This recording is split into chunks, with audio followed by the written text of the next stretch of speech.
dad, good morning nga pala sa inyo. Dito tayo ngayon sa Tawiran Bridge. Ang next content natin na gagawin ngayon is itong Bulacan Airport.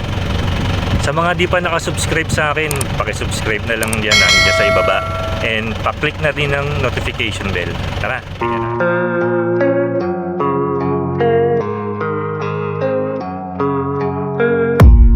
I don't really know what comes next. I'm just doing my best, even though I'm so stressed out. Everything just feels like a test that I fail, so depressed when I can't seem to get out. But something deep inside won't let me quit. I swear that I'm inspired by all this shit. Tell me that I can't and I won't. That's what guides me the most. Your lies, I'll do what I want. Yung tutumbukin natin na yan ang San Diego de Alcala Parish dito sa Pulo, Valenzuela. Ito yung simbahan na yan. Mga dad, nandito na tayo sa Wawang Pulo. Medyo malapit-lapit na tayo sa katotohanan.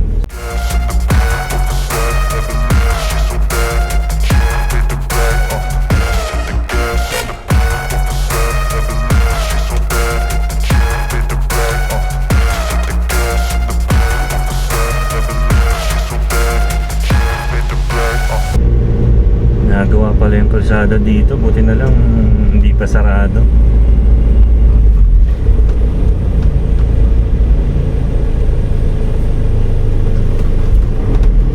So, ayan.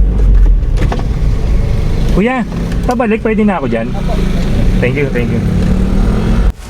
I'm inspired by thirst, I'm inspired by worth.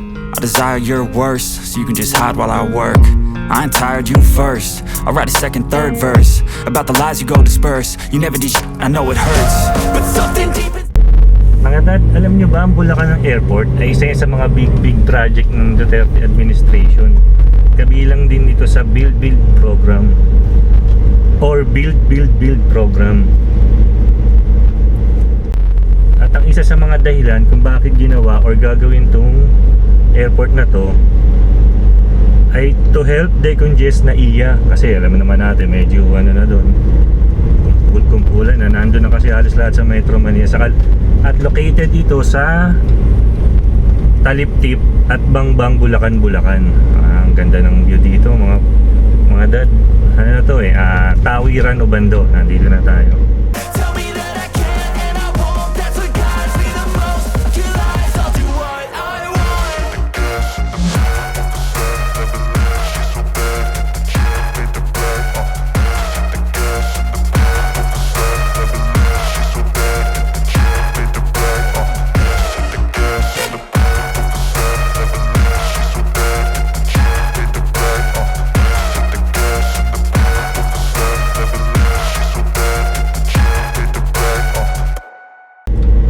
Ang layo nito sa Metro Manila ay 20 kilometers from east. Yan.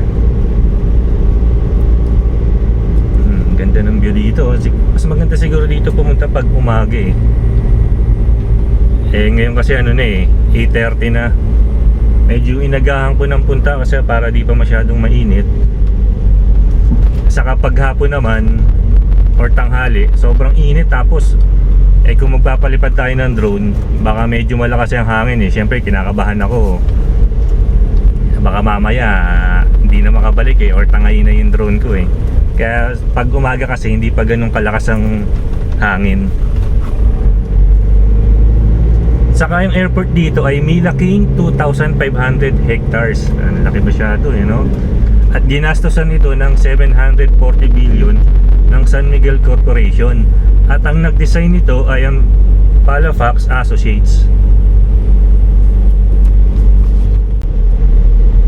Ang groundbreaking ng airport na ito ay nagsimula last October 14, 2020.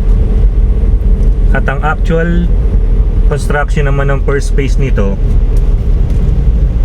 ay noong last March 18, 2022. Mga dad, nandito tayo sa Tawiran Bridge. Yan, ginagawa yung bridge Hindi ko alam kung gagawin, kung tataasan ba o lalaparan. Yan, Okay, mabalik tayo sa topic natin sa Bulacan Airport. Ang inaasahang matatapos tong construction na to or yung airport na to is year 2026. Tapos kung isipin nyo naman kung ito bang dinaanan ko, ito yung daanan papunta dun sa airport, ano lang to, kumbaga option lang. Pinaka main access talaga nito is dalawa.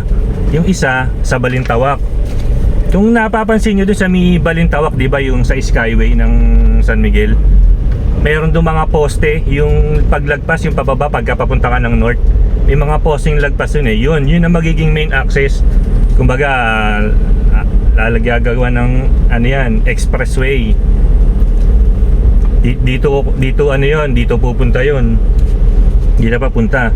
As yung isa pa is sa may, teka, mabalik muna tayo sa Balintawak. Dati pag dumadaan ako dyan, napapaisip ako kung bakit sobra, bakit may poste. Yung pala yung dahilan. Kumbaga planado pala talaga ni SMC yung mangyayari.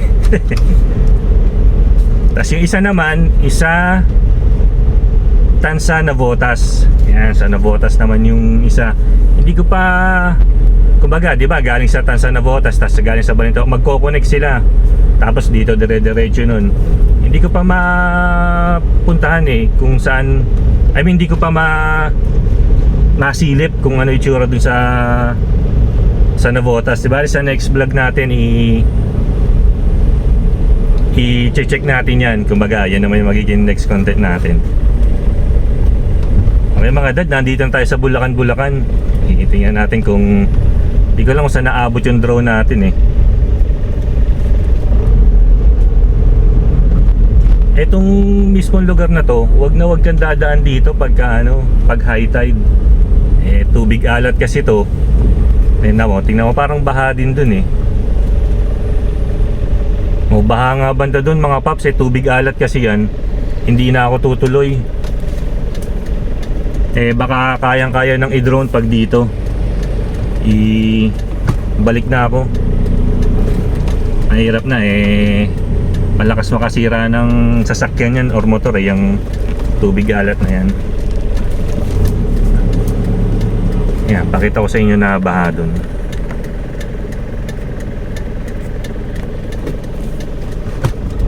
Hindi na masyado. Yan, kung naaninag nyo yan, medyo baha na dun. Diba? Hindi na ako tutuloy. Ayoko na dyan. Atas na tayo. Mga dad, siguro pag nakain ko, gandadaan dito. Kasi tingnan mo naman yung harang. Kahoy lang, di ba? Ay, kahoy. Bato lang.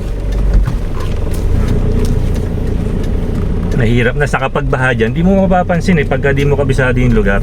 Kaya atras na tayo. Balik na ulit tayo. Baka doon sa may Tawiran Bridge is baka kaya nang abutin ng drone natin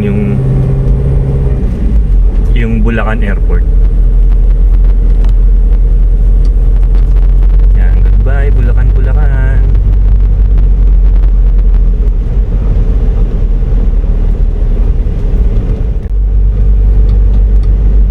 Sana pag nag-drone tayo hindi magka-problema. Kada palipad ko na doon may kinakabahan ako kasi mahirap na baka magbaybay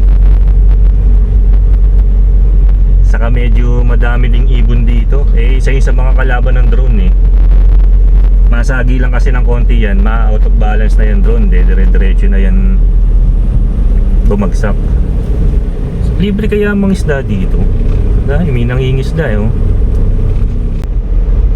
yan, nandito na tayo sa Tawiran Bridge ulit. I-check natin kung dito siguro naman abot na yung drone natin. Tanaw na tanaw kasi dito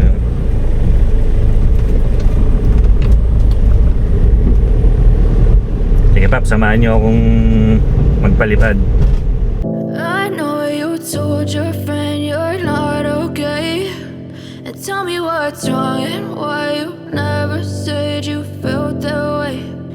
Guess you're trying to stay strong and fake a smile until I look away.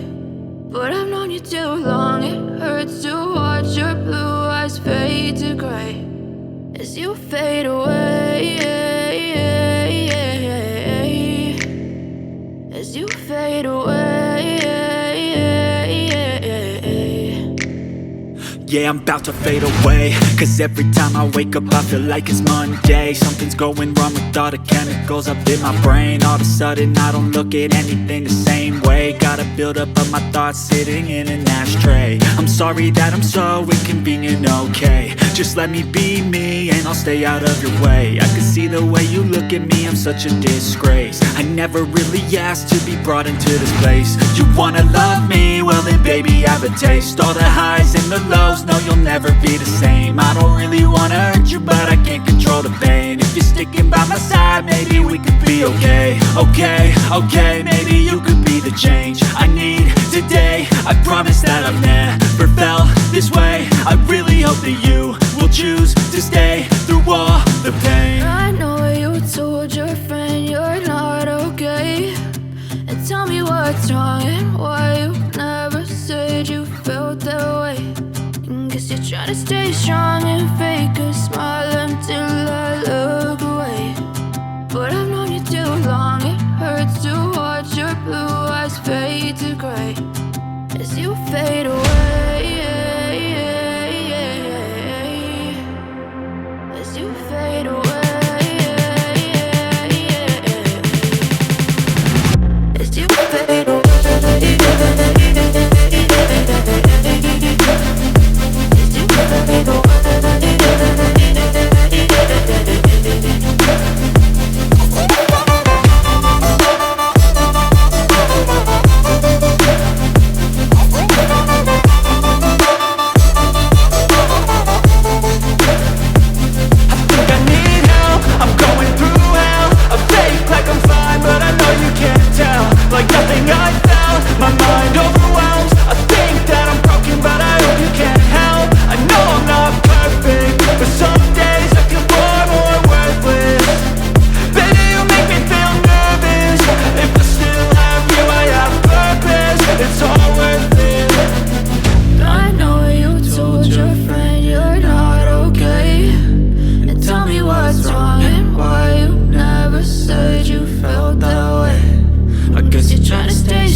Trying to stay strong and fake a smile until I look away. But I've known you too long, it hurts to watch your blue eyes fade to gray. Mga dad, salamat naman at walang nangyari sa ating drone. Nakabalik siya ng buong buo at wala naman naging problema. Maraming salamat nga pala sa panonood nyo mga dad. Kita-kits ulit tayo sa susunod nating video ha. Kabadong-kabado ako kanina. Kasi yung drone ko may 3 kilometers na yung distance niya eh. Medyo humihina na yung signal kaya kinakabahan ako. Kaya hindi ko na masyadong pinalayo pa. Kaya binalik ko na din. Yun lang talaga yung problema, minsan kakabahan ka eh. Sa mga bago lang sa aking channel, paki-click na lang ang subscribe button dyan sa may bandang ibaba. At paki-click na rin ang notification bell para maging updated ka sa mga susunod nating palipad. Yan, okay, so maraming salamat mga dad. See you again.